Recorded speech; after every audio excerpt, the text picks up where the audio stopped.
everybody. Sarah, can you come up here and sit a little closer? Yes. Okay. I wrote things down this time so I don't talk for an hour like last time. This is actually the first official event of Project Isaiah, so I'm very excited to see you guys all here today. To make this happen, it really takes a village, so there's a lot of people I want to thank, and I know I'm going to miss some, but from far away, I have to give a shout out to my friend in California, Miss Kara Riggs, and Darcy Curry in Northwest Iowa. They've really been pushing me and inspiring me to move forward with this, so I thank them. Gerald Budsey with Blue Zone Image is volunteering his services for us today. We are very grateful for that and appreciate his service and expertise. Also, a big thanks to Manual Tech, Text Designs. He has been truly my right hand in everything, making sure all things come together, including our wonderful logo designed by him. He's incredibly talented in graphic design. Also, I just want to give a thanks to Christabella, Beltine, Caitlin, Ashley, Elizabeth, Valerie. They all came ahead of time and have been working behind the scenes to kind of put all this together. And a huge shout out to this church, the Second Baptist Church. They've allowed us to use their space, which we're very grateful for.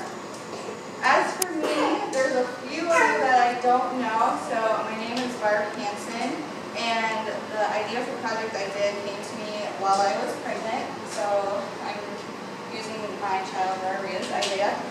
It's really the inspiration behind all this. I plan in time to bring access to better healthcare and education in Cameroon, which is where Isaiah's father is from, and also just push for equality and improve the standard of living for inner city families here in the United States. I've advocated for civil rights with my older two children, Evan and Ava, for many years. Actually, 4 years ago this week, we marched in the Walk of 10,000 in Omaha, trying to raise awareness to racial equality and injustice. From my own work experience, my personal life, just general observations, I've seen the role that race and skin color still play, which is why I'm here today. I'm always a little bit nervous when I discuss this topic because it brings out such a passionate side of people. People always assume that if you feel a certain way, it means that you don't feel another way. So for instance, if I say Black Lives Matter, people automatically assume you're anti-police. Or if I say I'm supporting the police, people automatically assume I'm anti-black. But I'm telling you that I'm just going to speak to you from my heart, being as real, genuine, and sincere as I can be. I really want to help educate and start a new movement that supports the police, that is peaceful, but yet brings awareness and change to the injustice and inequality that still exists today for minorities. This movement that seeks unity is beginning here today, and you are a part of that. Over 50 years ago, Martin Luther King Jr. had his I Have a Dream speech. In there he said, "I have a dream that my 4 little children will one day live in a nation where they will not be judged by the color of their skin, but by the content of their character." I stand before you today stating, I can't wait until the day that we all are judged by our character, not by the money in our pocket, not by our gender, not by our accent, and not by the color of our skin. To make this happen, we will struggle. We will have difficult conversations, but from struggle comes the opportunity to grow and change. In this time, we have a presidential candidate talking about building walls. We actually have to do the very opposite. We need to start breaking down walls and building bridges. We have to step outside our box, engaging with others, every single one of us. From listening to others and collaborating on projects like today, we can begin connecting. Before we know it, our lives are richer from diversity in our homes and our workplaces. I am an example of that. I'm so blessed by all of you that are here today. You've made my life better because I've met you.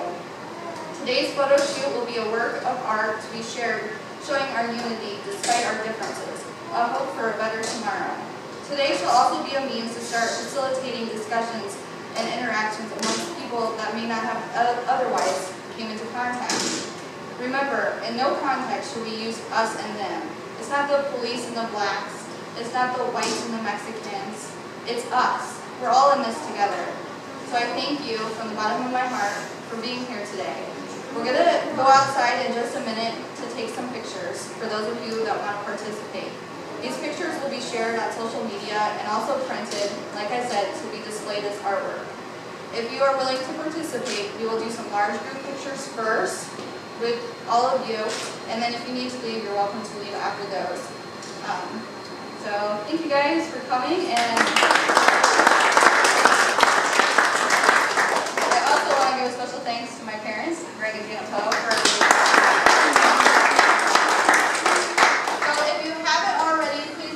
there's just a little release at the back right in front of Darshell. Raise your hand, Darshell, Elizabeth. There's a release, I want your signature saying that you are aware that we're going to share these pictures on social media. And then a sign-in sheet that you can put your phone number, and that way if you check for text messages, we can send you over text and let you know of any more events that are coming up, because this is really just the beginning. We're just getting started with this. So make sure you do that. There's a flyer also that has our contact information on it. If you don't have that already, you can take some and share with other people.